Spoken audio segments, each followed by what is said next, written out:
Assalamualaikum warahmatullahi wabarakatuh. Salah seorang penulis yang menurut saya tulisannya bagus dan sangat mudah untuk dibaca, juga seru, juga mudah sekali dimengerti, yaitu Fitrah Ilhami.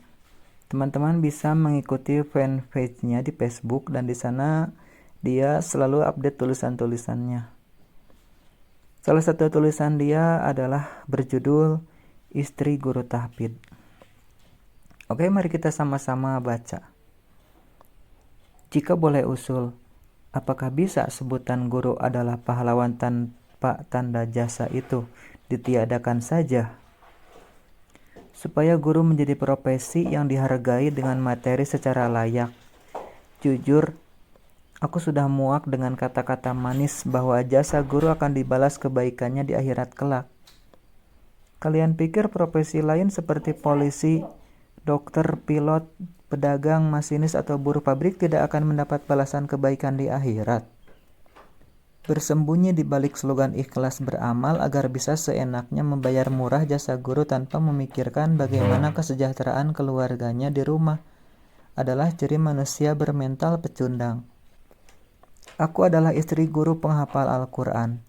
3 bulan setelah terkena pemutusan hubungan kerja besar-besaran dari kantornya 4 tahun yang lalu, suami mendapat tawaran dari kerabat untuk mengajar tahfidz di suatu sekolah menengah pertama Islam. Berbekal ilmu yang didapatkan saat mengikuti kursus menghafal Al-Quran sebelum menikah dahulu, suami mengiyakan ajakan tersebut. Supaya hafalan ayah tetap terjaga, lagi pula tidak enak lama-lama menganggur di rumah. Begitu ucap suami ketika aku tanya alasan ia langsung menerima tawaran itu. Sebab gaji yang diberikan sekolah jauh dari kata pantas. 700.000 per bulan. Dengan jam kerja dari jam 7 pagi sampai setengah 4 sore. Tidak tertarik mencari pekerjaan dengan bayaran yang lebih pantas kah, Mas? Tanyaku. Suami mengangguk. Iya, nanti coba Mas cari kerjaan yang lain. Demi melihat binar mata suami yang penuh semangat, aku pun mendukung keputusannya. Dari sinilah kisah kami dimulai. Esoknya setelah sarapan bersama, suami berangkat ke sekolah dengan pakaian rapi. Mirip saat ia masih mengantor di perusahaan lama. Bedanya sekarang ia membawa peci hitam. Minta doanya ya, Dek. Suami mengulurkan tangannya, aku menyambut dan mencium punggung tangannya.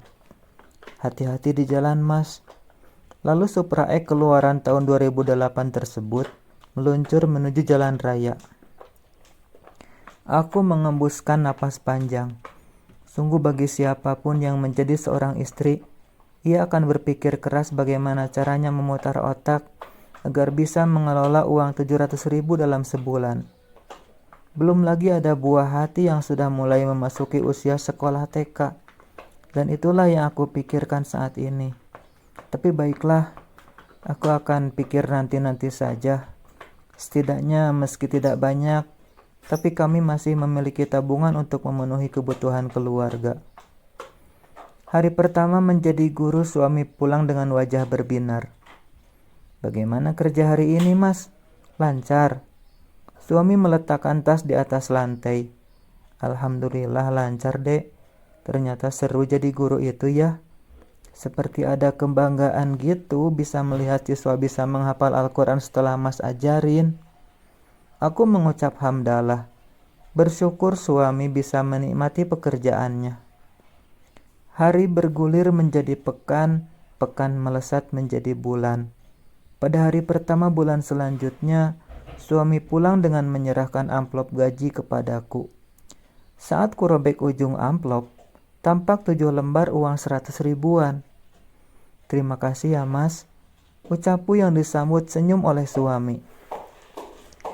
Namun uang tersebut tidak lama utuhnya. Sebab setelah itu aku belikan kebutuhan harian keluarga. Banyak sekali. Beras, beli LPG, listrik, air, bayar kosan, susu untuk si kecil dan lainnya. Persis di hari yang sama, uang itu sisa 200.000 di tangan.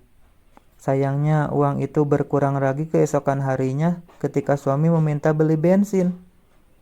Ini masih awal bulan tapi kondisi keuangan rasanya seperti akhir bulan. Maka mau tidak mau aku harus membobol lagi uang simpanan. Hal seperti ini terjadi terus-menerus pada bulan-bulan berikutnya. Sebelumnya aku berusaha untuk menyimpan perasaan bingung mengatur keuangan di hadapan suami agar ia tidak tertekan. Namun pertahanan itu pun akhirnya luruh juga. Mas tidak berniat cari pekerjaan lain kah? Suami yang sedang menggendong si kecil menjawab, Mas suka mengajar Al-Quran buat anak-anak, Dek. Kasihan mereka sudah bagus perkembangannya. Sekarang sudah ada yang mau 1 juz loh hafalannya. Masa harus ditinggal begitu saja? Tapi jujur aku bingung ngelola uang gaji Mas, gak cukup Mas. Suami meletakkan si kecil di kursi. Lalu ia mendekat dan memegang tanganku. Sabar ya Dek, nanti Mas coba cari penghasilan tambahan lain. Penghasilan tambahan lain itu akhirnya diwujudkan dengan membuka kelas menghafal Al-Quran di kampung. Karena luas kosan kami tidak memadai untuk menampung siswa, jadi suami coba izin ketua RT untuk menggunakan musola yang ada di ujung gang untuk tempat belajar. Syukurlah izin didapatkan. Bahkan ketua RT membantu mempromosikan kelas tahfidz ini ke warga sekitar. Sebagai perkenalan, suami membuat kelas trial gratis selama 2 pekan. Kegiatan belajar menghafal Al-Quran ini dilaksanakan setiap sore pukul 4:30. Istirahat saat sholat maghrib, kelas dilanjut lagi sesudah sholat maghrib dan berakhir 5 menit sebelum azan isya. Ada sekitar 25 anak yang mendaftar dan mereka cukup antusias mengikuti kelas tahfidz. Pada pekan kedua rata-rata siswa sudah bisa menghafal surat Al-Fajr. Suami mengundang wali murid untuk rapat di musola. Pada pertemuan itu suami menyampaikan, Ibu-ibu, bapak-bapak, anak-anak sudah 2 pekan belajar menghafal Al-Quran. Dan alhamdulillah mereka kini sudah bisa menghafal surat Al-Fajr 30 ayat. Senang tidak ibu bapak melihat anaknya seperti itu? Senang, jawab wali murid. Suami tersenyum. Jadi selama 2 pekan lalu itu belajarnya masih trial, mencoba dan gratis. Nah, seumpama ibu bapak ingin anak-anaknya bisa menghafal sampai 1 juz atau lebih, bisa didaftarkan di kelas reguler.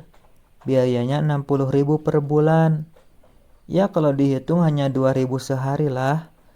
Bila berminat besok bisa daftar ulang ke saya. Malam itu aku ada di sana. Melihat wali murid mengangguk-angguk kepala.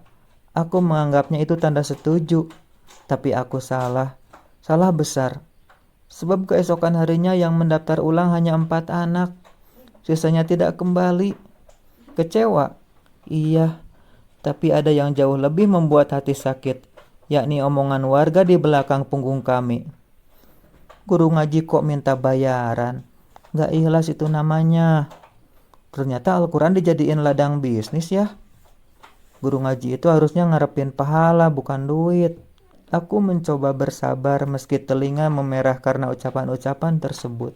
Meski hanya 4 anak yang ikut serta tahfidz, tapi suami tetap mau mengajari mereka. Hari demi hari banyak perkembangan yang mereka dapat. Suami sering cerita tentang perkembangan anak didiknya. Dek, salah satu muridku di musola ada yang pinter banget. Cepet gitu ngapalin Qur'annya. Tutur suami dengan antusias. Aku berusaha memperhatikan, meski tak dapat dipungkiri pikiranku masih terganggu oleh ucapan warga tadi. Bila ditotal pendapatan suami dari mengajar tidak lebih dari 1 juta per bulan. Tentu bukan jumlah yang cukup untuk menambal segala kebutuhan. Apalagi ketika ada pengeluaran tak terduga. Seperti periksa gigi si kecil atau tiba-tiba motor suami harus diservis, mengganti spare part ini dan itu. Keputusan lain akhirnya diambil. Aku meminta izin suami untuk berjualan nugget pisang. Awalnya suami tidak setuju, khawatir aku kelelahan. Tapi setelah berdiskusi dan demi mengangkat perekonomian keluarga, dia pun mengiyakan rencanaku. Maka mulai hari ini tiap malam membuat adonan nugget. mengukus dan memotong-motong adonan sesuai ukuran. Lalu pada subuh harinya aku masak, dan setelah jadi, aku titip-titipkan di kantin beberapa sekolah. Terkadang laku habis, tapi di hari lain masih sisa banyak. Kegiatan berjualan ini benar-benar menguras tenaga. Aku menjadi kurang istirahat dan sering kelelahan. Satu malam setelah membuat nugget pisang untuk digoreng dan dijual esok hari, seperti biasa aku menidurkan si kecil. Niat hati aku juga ingin segera istirahat. Namun saat itu kulihat suami sedang memandang foto kedua orang tuanya yang tertempel di tembok dengan tatapan kosong. "Ada apa, Mas?" ucapku. Suami sedikit tersentak. Tidak ada apa-apa, Dek." "Kok ngelamun?" Suami tersenyum, lantas menggeleng lemah. "Gimana jualannya, Dek? Laris?" "Alhamdulillah ada untung, meskipun masih ada beberapa sisa tadi," ucapku. "Alhamdulillah," timpal suami. "Oh ya, Dek, kemarin Mas ketemu Rido. Dia teman sekantor Mas waktu di perusahaan dulu. Kita ngobrol lama. Ternyata dia sekarang jadi pelatih anjing." "Pelatih anjing?" Keningku terlipat, bingung. "Iya," suami memastikan. "Dia kerja di rumah orang kaya. Orang itu punya beberapa anjing piaraan. Jadi butuh dirawat dan dilatih. Biar nurut gitulah intinya. Nah, Rido diajak temannya ikut jagain dan ngelatih anjing itu. Kata Rido, gajinya lumayan. 3,5 juta sebulan." "Wah, gede juga ya. Lebih gede daripada ngaji guru tahfiz, hehe." Aku benar-benar bercanda saat itu. Suami juga tersenyum. Tapi nantinya aku tahu bahwa di balik senyumnya ternyata suami sedang menyimpan pikiran yang kusut di kepalanya.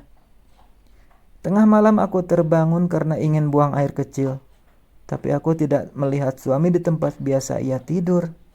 Saat kulihat keluar rumah, ternyata ia sedang duduk sendirian di kursi panjang kosan di luar pintu. Di sampingnya teronggok secangkir kopi yang isinya tinggal ampas. Tak biasanya dia ngopi. "Mas," ucapku, dengan volume pelan, takut mengganggu tetangga kos. Suamiku menoleh sedikit kaget. "Kok belum bobo, Dek?" tanyanya. "Mas yang kenapa belum bobo? Ayo masuk." Suami nurut. Ia berjalan masuk kamar kos sambil menenteng gelas kopi. Duduk selonjor di kasur tipis tempat ia biasa tidur. Aku melihat jam dinding. Pukul 11:30 malam. "Mas kenapa?" tanyaku sambil memijat kakinya. Kalau bilang tidak apa-apa lagi, tak jewer kupingnya ya. Tadi ngelamun sambil ngeliatin foto ibu bapak. Sekarang malah gak bobo sampai larut malam gini. Gak biasanya ada apa. Dia sudah tidak bisa mengelak lagi. Makin berusaha bersikap baik-baik saja, semakin terlihat bahwa ia tidak sedang baik-baik saja. "Ada apa?" tanyaku lagi. Akhirnya suami mengaku. "Tadi pagi, waktu Mas lagi nyimak setoran hafalan anak-anak sekolah, Bapak di desa telepon," tutur suami dengan nada sendu. "Bapak ngasih kabar kalau ibu sering sakit-sakitan, badannya makin kurus. Beliau tanya apakah lebaran tahun ini kita bisa pulang kampung." Terjawab sudah alasan mengapa hari ini suami tampak sedih. Memang benar, sudah 2 lebaran ini kami tidak pulang kampung. Jarak kami dengan orang tua terpisah oleh pulau yang berbeda. 3 jam perjalanan laut ditambah 2 hari perjalanan darat. Tiket bus tidak murah, apalagi saat lebaran harga tiket naik. Seperti yang kusampaikan pada kalian tadi, selama suami bekerja jadi guru tahfiz, ia hanya berpenghasilan kurang dari 1 juta sebulan. Maka jangankan untuk pulang kampung, kadang untuk kebutuhan makan sehari-hari saja kami harus meminjam uang tetangga. Jadi bukan kami tak mau pulang, tapi sungguh tak ada biayanya. 2 kali lebaran ini kami hanya bisa bertatap muka dengan orang tua lewat video call. Bulan Ramadan tinggal 1,5 bulan lagi. Dan bila kami tidak pulang lebaran tahun ini, artinya kami telah melewati 3 kali lebaran tanpa pulang kampung. Ternyata seperti ini rasanya menjadi dewasa.